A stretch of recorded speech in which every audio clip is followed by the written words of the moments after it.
We're talking about self-consciousness, self-doubt, and self-sabotage.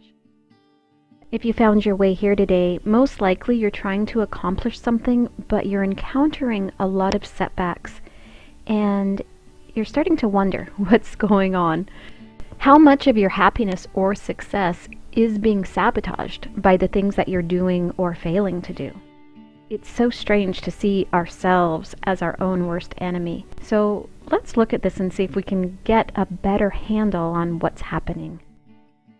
I'm Tammy Smith, founder of The Dawning Point, and I work with solopreneurs, coaches, and writers, helping them to articulate who they are, what they do, and why it matters. And there's two areas of difficulty I see, and one is the ability to come out of hiding, to be more visible, and to infuse more of your personality into your brand. And the other is to organize the volumes of information you have. It's particularly difficult if you are a creative visionary, a catalyst for change, someone who's very forward thinking, because not only do you have a lot of ideas, but you also have a rapid processing mind. And it's not unusual, for people who are deep thinkers or contemplative, certainly free thinkers, to come across as more of a mystique or intellectual. And it's just this way that people will show interest in your work, but they don't know how to engage with you. I remember coming across Ernest Hemingway's quote, "Happiness in intelligent people is the rarest thing I know." I think what he was getting at is the way the mind overanalyzes and overthinks in order to avoid something that's painful. You see, an overactive mind is developed to compensate for an unfulfilled emotional connection. So in this way, I've come to understand intellect as shadow, and as one of my inner saboteurs. As creators, writers, and entrepreneurs, this inner saboteur is particularly deadly because if it wins, if it succeeds in doing its job, you remain in patterns that hold you back.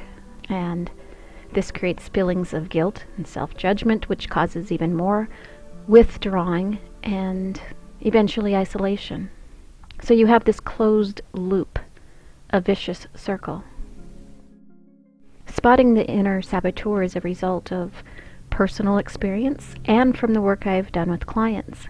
And I found often the biggest struggle in marketing is actually a mindset problem. You see, we can easily put together marketing and sales strategy. We can work on brand strategy and brand voice. Those things are technique and art and science. But if there's an inner saboteur at work, it's a different problem altogether. The beautiful thing about this work is that when you expose these subtle beliefs, you see that the story you've been telling yourself doesn't hold up anymore. And the fog lifts.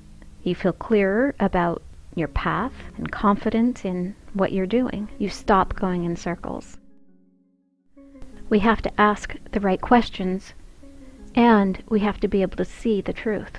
So I love this work, because you have a lot to bring to the table, and we all benefit when you show up in your authentic and own way of being in the world. So if you have a strong call on your life or something you're trying to accomplish, and you know that there's something else going on, something under the surface that you can't put your finger on, this program is for you. My path is supporting people who are going through a transition and need to grow beyond their self-imposed limits. I have a Cancer sun in the 8th house, so a pretty natural draw to work with things that are hidden, to bring them into the light where they can be seen and corrected. And yeah, this inner work is hard work, and it is not easy to do, especially alone. So I'm here to support you on your journey, to help you to get the insight that you need so you can see for yourself what you're doing and how you're holding yourself back. You can check out this very unique, individualized support coaching. It includes journaling exercises and my favorite assessments for exposing your top saboteurs. So there's no need to wait or struggle any longer. Your inner saboteur is your enemy, but once you understand its motivation, you can turn it into an ally. So thanks for being here, and let's get to the root of the problem together.